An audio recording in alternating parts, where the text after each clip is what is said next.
करीब रात के 10 बजे समीर अपने ऑफिस से घर के लिए निकलता है। वो अपनी बाइक को तेज रफ्तार में चलाता हुआ एक सुनसान रास्ते के सामने जा रुकता है। वो रास्ता कुछ ऊबड़ खाबड़ था और उसके दोनों तरफ एक घना जंगल।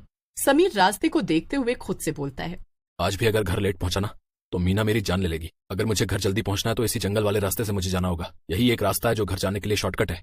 ऐसे खुद से बोलकर समीर उसी जंगल वाले रास्ते पर अपनी बाइक ले चलता है। कुछ दूर जाते ही समीर खुद से बोलता है, इस रास्ते पर कितनी शांति है और न जाने लोग इस रास्ते के बारे में क्या क्या भूतिया कहानियां बनाते रहते हैं। पागल हैं सारे के सारे जो बोलते हैं कि रास्ता भूतों का रास्ता है। मुझे तो अभी तक कोई भूत नहीं दिखा। समीर खुद से ऐसे बोल ही रहा था कि तभी उसे जंगल की ओर एक सुंदर सी लड़की खड़ी दिखाई देती है, जिसे देखते ही समीर अपनी बाइक रोक देता है और जंगल की तरफ देखने लगता है तो उसे वहाँ कोई दिखाई नहीं देता। अरे ये क्या, मैंने तो अभी जंगल की ओर एक सुंदर सी लड़की को खड़े देखा था, पर अब वो वहाँ नहीं है। लगता है मेरा वहम होगा।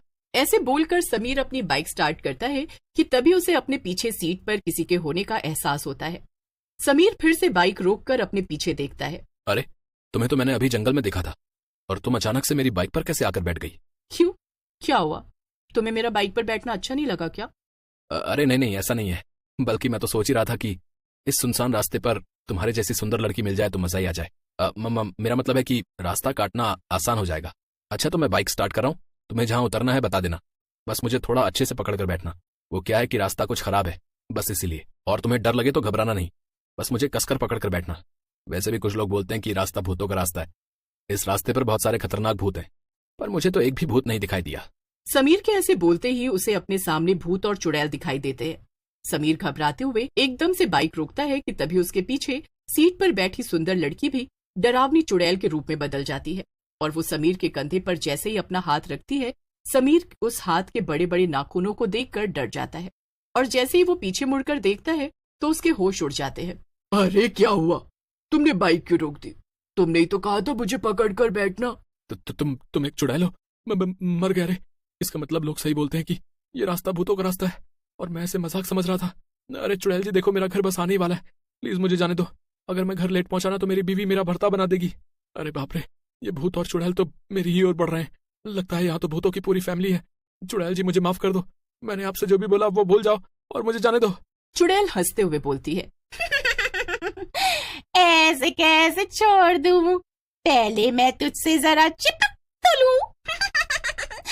चिपक कर तेरा सारा खून चूस लूं, फिर आएगा चिपकने का असली मजा। फिर सभी चुड़ैल और भूत समीर को घेर लेते हैं और उसे बड़ी ही बेरहमी से मार डालते हैं। समीर की मौत के 2 दिन बाद रात के समय एक ऑटो वाला अपने ऑटो में एक लड़की को बिठाकर ले जा रहा होता है कि तभी वो अचानक से अपना ऑटो उसी भूतों के रास्ते की तरफ घुमा लेता है और उस रास्ते की ओर चल पड़ता है। ऑटो में बैठी लड़की मंजुल एकदम से चिल्लाते हुए ऑटो वाले से बोलती है, ओ भैया, तुम्हारा दिमाग तो ठीक है? मुझे गली नंबर 3 में जाना है और आप मुझे कहाँ ले जा रहे हो? आपको पता भी है जिस रास्ते पर आप अपना ऑटो ले आए हो ये कोई आम रास्ता नहीं है, बल्कि ये भूतों का रास्ता है। इस रास्ते में रात में कोई आने जाने की हिम्मत तक नहीं करता है। अब जल्दी से ऑटो गली नंबर 3 की तरफ घुमाओ, नहीं तो। ऑटो वाला भूतों के रास्ते के बीचों बीच अपना ऑटो रोकता है और मंजुल से बोलता है, नहीं तो क्या करोगे हैं? अरे रात के सुहाने मौसम में मेरे ऑटो में इतनी सुंदर जवान लड़की आकर बैठी है और उसे मैं ऐसे ही अपने हाथों से जाने दूं? और पागल लड़की, भूत वूत कुछ नहीं होता, सब मनगढ़ंत कहानियां हैं। मैं जानता हूँ मेरी रानी, तो ये सब मुझसे बचने के लिए कह रही है, पर मैं तेरी बातों में नहीं आऊंगा। ऐसा बोलकर ऑटो वाला मंजुल को छेड़ने लगता है। अरे तुम जैसे गंदे लोगों की वजह से आज लड़कियां घरों से बाहर अकेले आ जा नहीं सकती। मंजुल अपना हाथ छुड़ाकर जैसे ही भागने लगती है कि तभी उसके सामने कई भूत और चुड़ैल आ जाते हैं। हे भगवान, आगे कुआं तो पीछे खाइए, क्या करूं मैं, कहाँ जाऊं मैं? भूत और चुड़ैल जोर जोर से हंसते हुए बोलते हैं, लगता है शहर के लोग भूल गए कि ये भूतों का रास्ता है, तभी तो एक के बाद एक मरने के लिए यहाँ आ जाते हैं। पहले इस ऑटो वाले को पकड़ते हैं, जैसे इसने इस लड़की को पकड़ा था, तभी आएगा असली मजा। मर गया रे, ये मैं किस रास्ते आ गया? अरे भूत भाई, चुड़ैल बहन, मुझे जाने दो, मुझसे गलती हो गई जो मैं आपके रास्ते पे आ गया, कृपा करके मुझे बख्श दो। भूत गुस्से में ऑटो वाले का गला पकड़ लेता है।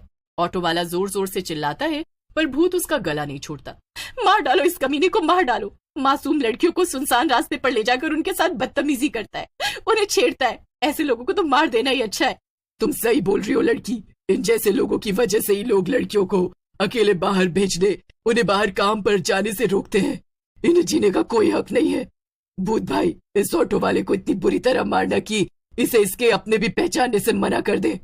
ऑटो वाला मंजुल से माफी मांगता है, पर मंजुल और भूत उसकी एक नहीं सुनते और उसे बड़ी ही बेरहमी से मौत के घाट उतार देते हैं। मंजुल रोते हुए भूत और चुड़ैल से कहती है, मैं इस रास्ते से नहीं जाना चाहती थी क्योंकि मैं जानती हूँ ये रास्ता भूतों का रास्ता है, पर ये ऑटो वाला अपनी हवस मिटाने के चक्कर में मुझे इस रास्ते से ले आया। हे भगवान, अब मैं क्या करूँ? घर पर मेरी माँ मेरा इंतजार कर रही होगी। तुम्हें हमसे डरने की जरूरत नहीं है। हम शैतान जरूर हैं, पर हम शैतानों में अभी भी इंसानियत बाकी है। आज इंसान अपनी हवस मिटाने के चक्कर में शैतान बनता जा रहा है। खैर, तुम्हें हम कुछ नहीं कहेंगे, तुम यहाँ से जा सकती हो। और हाँ, ध्यान से जाना, कहीं फिर कोई गलत आदमी के ऑटो में मत बैठ जाना। मंजुल भूत की बात से बहुत हैरान होती है और वो वहाँ से चली जाती है। अगली सुबह मंजुल अपने ऑफिस पहुंचकर अपने ऑफिस में काम कर रहे सभी लोगों को भूतों के रास्ते वाली सारी बात बताती है। तभी मंजुल की बात पर हंसते हुए उसके ऑफिस में काम करने वाला नरेश बोलता है, क्या बात है मंजुल, उस भूत और चुड़ैल ने तुम्हें कुछ नहीं कहा पर ऑटो ड्राइवर को मार डाला। अबे, मुझे तुम्हारी इस कहानी पे बड़ी हंसी आ रही है। अरे, इतनी पढ़ी लिखी होने के बाद भी तुम भूत प्रेतों में विश्वास रखती हो, हैं? वैसे ये कहानी मैं अपने बच्चों को सुनाऊंगा। कम से कम वो तो डर के जल्दी सो ही जाएंगे।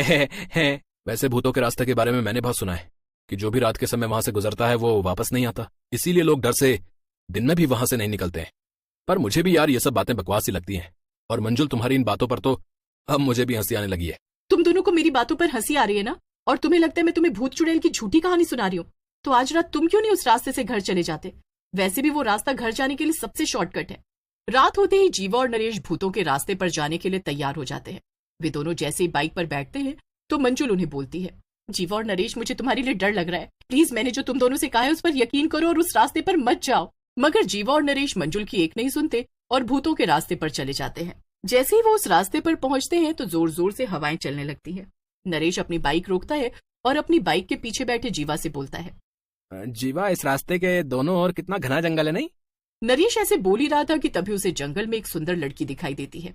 नरेश खुश होते हुए जीवा से बोलता है, भाई जीवा, इस भूतों के रास्ते पर मुझे भूत तो नहीं दिखे, पर एक अप्सरा जरूर नजर आ रही है।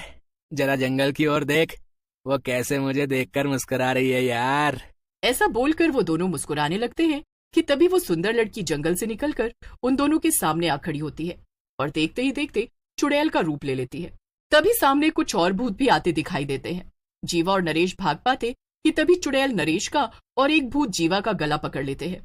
अपना डर कायम रखने के लिए और कोई हमारे रास्ते पर हमें परेशान न कर सके, इसके लिए हम इन दोनों को बुरी तरह से मारकर इनकी लाशों को बाहर पेड़ पर टांग देते हैं। भूत भाई, तुमने कल एक लड़की को सही सलामत इस रास्ते से बाहर जाने दिया था।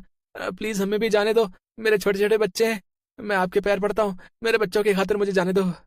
चुड़ैल और भूत जीवा और नरेश की एक नहीं सुनते और उन्हें बड़ी ही बेरहमी से मारकर उनके शव को पेड़ से लटका देते हैं। सुबह होते ही जो भी उनके शव को देखता है उनके होश उड़ जाते हैं। कुछ ही देर में पुलिस वहां आती है और उनके शव पेड़ से उतारकर एम्बुलेंस से हॉस्पिटल रवाना कर देती है और उस भूतों के रास्ते पर बड़ा सा बोर्ड लगा देती है जिस पर साफ साफ लिखा था कि ये रास्ता भूतों का है, इसलिए कोई भी इस रास्ते से ना जाए।